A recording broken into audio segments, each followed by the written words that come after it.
Our Gaming Issue presents an Indie History, where we bring you the history behind the indie games you know and love. Today's episode, The Binding of Isaac. Let's begin. Following the huge success of indie classic Super Meat Boy, creator Edmund McMillen was ready to begin work on a new IP. This new game would lack the safe and familiar structure of Super Meat Boy for a darker, more humorous tone, more in line with what McMillen wanted to create. This new IP became The Binding of Isaac. Starting in a week-long game jam, McMillen and co-creator Florian Himzel began working on the game. Feeling they were making something truly unique, McMillen and Himzel continued work on The Binding of Isaac and released it 3 months later to Steam with little fanfare on September 28, 2011. Aside from being a roguelike Zelda-esque dungeon crawler, the game had heavy religious themes based on McMillen's own childhood experiences growing up with both Catholics and born-again Christians. Because of the controversial religious aspects as well as the overall weirdness of his indie title, McMillen didn't expect the game to sell at all, and even considered releasing it for free. In the weeks following The Binding of Isaac's release, it appeared McMillen was correct, with the game selling only about 150 copies per day, a number that already exceeded McMillen's expectations, but fell short of the sales of his previous work. It seemed that McMillen's prediction was correct, and his title would fade into obscurity. Yet all was not lost for the little indie that could, as sales dramatically skyrocketed on the indie dungeon crawler, as 150 copies a day climbed to more than 1,500 in the 7th month of its release. Largely attributed to the work of Let's Players on the video sharing site YouTube, The Binding of Isaac rose drastically in popularity and to date has sold just shy of 3 million copies. With the fan base growing so rapidly, McMillen felt the urge to not only complete his game, but also to expand it. The task of completing and expanding The Binding of Isaac was not met without its problems. McMillen released The Binding of Isaac with the intent of selling a very small number of copies and garnering a small cult following at best.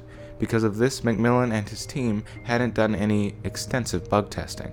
The random nature of the game, coupled with the thousands of different possible item combinations, made some bugs almost impossible to detect, while others weren't even found until months after its release. Limitations also arose in Isaac's engine. The scope of the original Binding of Isaac worked fine inside Flash, but as the expansion grew it became apparent that the little fishy had grown too big for its tank. Despite development issues and setbacks, McMillen and his team were able to release an expansion for The Binding of Isaac titled The Wrath of the Lamb. Wrath of the Lamb brought a new meaning to the word expansion, as it added 80% more content to the base game, with new items, chapters, enemies, a more detailed achievement system, and a challenge mode just to name a few.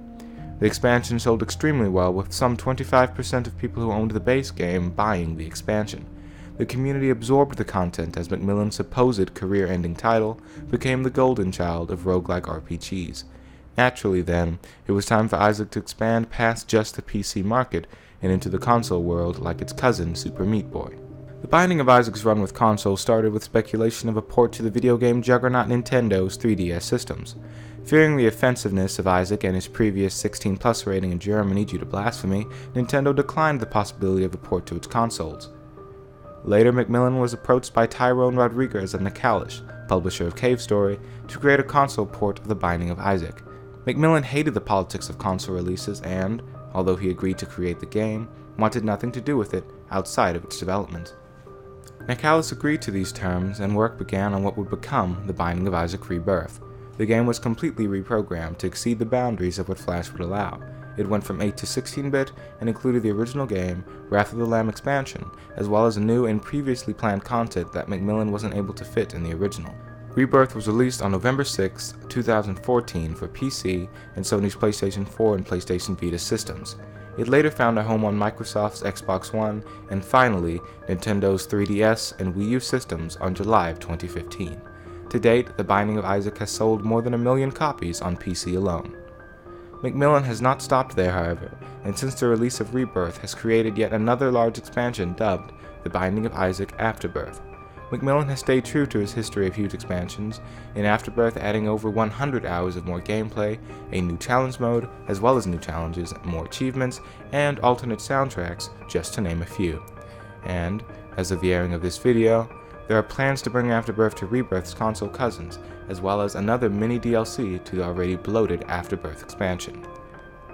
If you liked what you saw, don't forget to like and subscribe if you want to see more content and stay updated with my videos. Well, that's the issue, guys. a gaming issue. Thanks for watching.